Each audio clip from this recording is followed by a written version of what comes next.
En la transición hay algo que deberíamos subrayar. Cuando se legalizan los partidos socialista y comunista, no solo se legalizan, se trae a los dirigentes que estaban en el exilio y habían sido protagonistas de primera fila durante la Guerra Civil. Concretamente comunistas, Santiago Carrillo y la Pasionaria.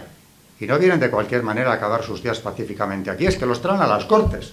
Con lo cual ya al pueblo español están transmitiendo un mensaje muy claro. Por lo menos que se lo pregunten. Y no será que aquellos eran los que tenían la razón. Porque han vuelto con todos los honores. Así que eso queda ahí. Y en cuanto al marxismo, pues sí, evidentemente, la batalla contra la vida y contra la familia la ha protagonizado el Partido Socialista Obrero Español de manera más radical cada vez, hasta que ya casi Felipe González puede parecer un conservador, homologable al Partido Popular. Pero yo aquí quiero traer una experiencia personal, quizá muchos de los que estén lo recuerden, que es el debate televisado entre Felipe González y José María Aznar en el año 93, ya de cara a las elecciones. En ese debate, Felipe González llevaba preparado el guión perfectamente para acorralar a su rival, consiguiendo, si es que lo lograba, que clarificase el programa del partido. Y se centró en uno de los puntos clave, que era el del aborto. Yo lo vi con asombro, pero lo vi en directo. Cuando le pregunta por este tema, Aznar contesta otra cosa. Vamos, algo que no tenía nada que ver con el aborto. Felipe sonríe socarrón y le vuelve a presentar la pregunta.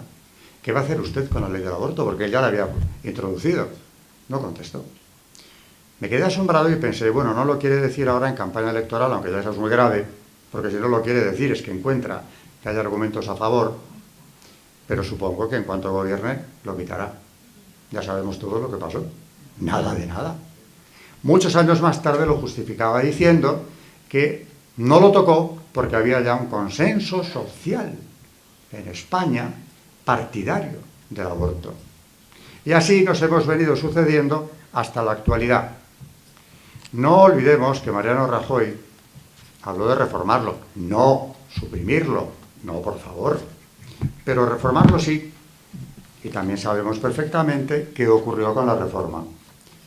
Después de darle varias vueltas, por cierto, que el proyecto del Partido Popular de inconstitucionalidad del aborto, como sabe cualquiera, pues tardó 13 años en recibir una respuesta, que era la que cabía esperar, pues que aquello estaba muy bien y era constitucional.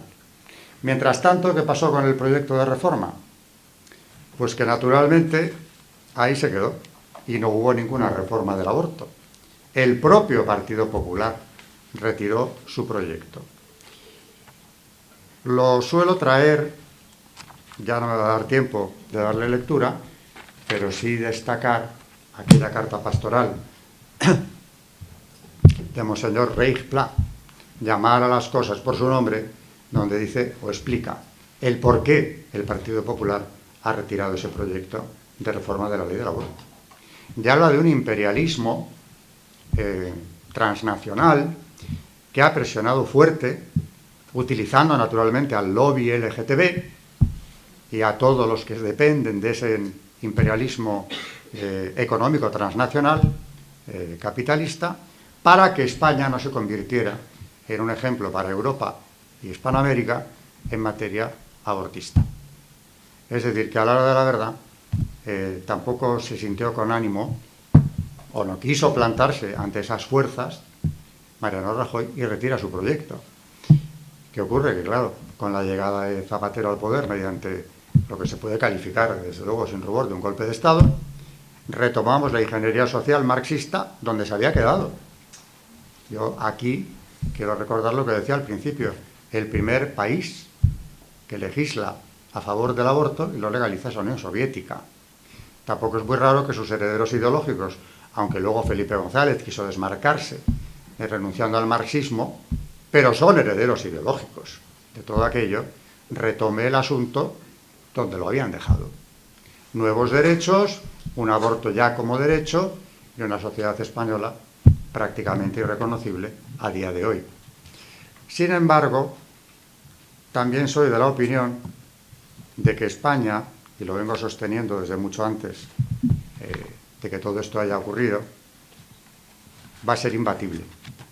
Y esto solamente se puede explicar desde la fe. También es verdad que si conoces la España real y no la que aparece en medios de comunicación exclusivamente, ves núcleos de resistencia, ves una juventud que se resiste a seguir siendo manipulada, adoctrinada y, por cierto, marginada, y que funciona. Más que gente de más edad, muchas veces. Pero volvamos siempre al combate espiritual, al Sagrado Corazón. Los que han entronizado al Sagrado Corazón lo han pagado caro. Casos de Alfonso XIII en su momento, ya le avisaron que perdería el trono si no se iniciaba en la masonería, y entre otras cosas, aquella delegación que recibió el año 19 le decía que no solo tenía que iniciarse, sino introducir, de momento, el matrimonio civil. Es decir, que luego le acusaban de borbonear, pero estos demócratas masones lo que querían es que lo hiciera, porque él no tenía por qué legislar en ese tema, ni en otros.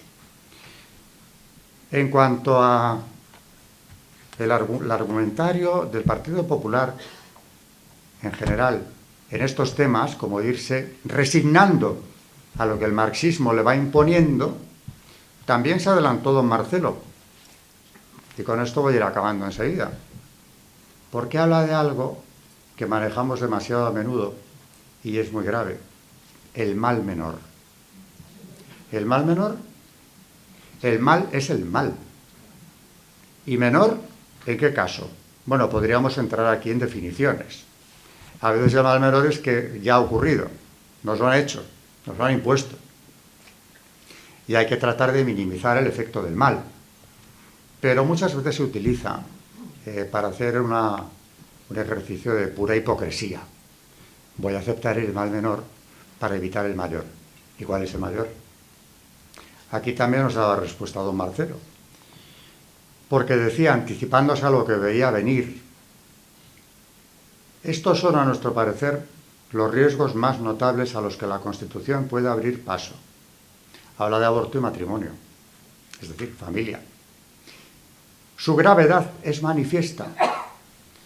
Lo que por razones de orden político, que por razones de orden político se inclinan a un voto positivo, consideren ante Dios si realmente hay mayores males que justifiquen la tolerancia de un supuesto mal menor,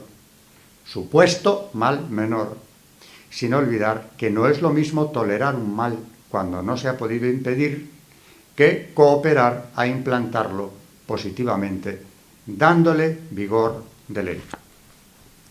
Eso fue exactamente lo que ocurrió. Y en eso estamos inmersos, insisto una vez más, para ya casi terminar, pues desde la transición